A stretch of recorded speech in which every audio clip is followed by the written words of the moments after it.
Hey guys, स्वागत है आपका हमारे चैनल नॉलेज देश विदेश में। ये एक ट्रैवल सीरीज़ है सर्बिया पे, जो कि 3 पार्ट्स में होगी। फर्स्ट पार्ट में हम आपको बताएंगे कुछ फैक्ट्स यहाँ की हिस्ट्री और ज्योग्राफी के बारे में। So let's get started. Serbia एक यूरोपियन कंट्री है।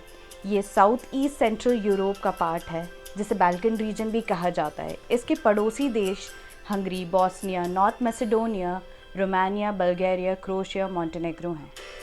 सर्बिया की कैपिटल बेलग्रेड है और इससे पार्टी कैपिटल ऑफ यूरोप भी कहा जाता है। सर्बिया की पॉपुलेशन यूँ तो इंडिया से बहुत कम है।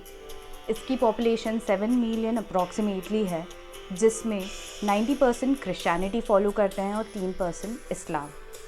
सो अब बात करते हैं सर्बिया की हिस्ट्री के बारे में। 16th सेंचुरी के आसपास ऑटोमन्स ने सर्बिया के ऊपर कब्ज़ा किया था। वर्ल्ड वॉर 1 के बाद सर्बिया ने यूगोस्लाविया की स्थापना की। सर्बिया के अलावा Bosnia, Croatia, Macedonia, Montenegro, Slovenia शामिल थे। 25 जून 1991 में स्लोवेनिया क्रोएशिया ने अपनी आज़ादी घोषित की और यहीं से यूगोस्लाविया के टूटने की शुरुआत हुई। तो ये तो थे कुछ फैक्ट्स। अब अगले कुछ फैक्ट्स हैं।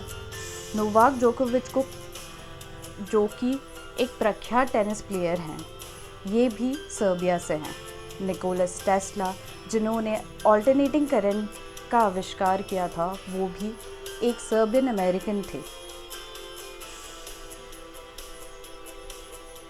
अब आते हैं ज्योग्राफी के बारे में। जिस तरह से गंगा इंडिया की सबसे महत्वपूर्ण नदियों में से एक है, उसी तरह से डैन्यूब सर्बिया की सबसे महत्वपूर्ण नदी है। डैन्यूब की लंबाई 588 किलोमीटर्स है। ये नदी यूरोप की सबसे बड़ी नदियों में से एक है। यह दूसरी सबसे बड़ी नदी है। पहली नदी वोल्गा है। डैन्यूब 10 कंट्रियों में होकर गुजरती है और ब्लैक सी में मिल जाती है।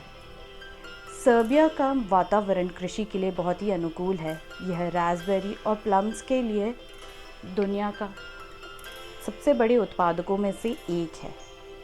ये थे कुछ फैक्ट्स हिस्ट्री और ज्योग्राफी सर्बिया के बारे में। हमारा अगला वीडियो सर्बिया के वीज़ा प्रोसेस ट्रैवल पे है। प्लीज़ हमारे चैनल को फॉलो करें, लाइक करें, सब्सक्राइब करें और अपने चाहने वालों के साथ शेयर करें। थैंक्स।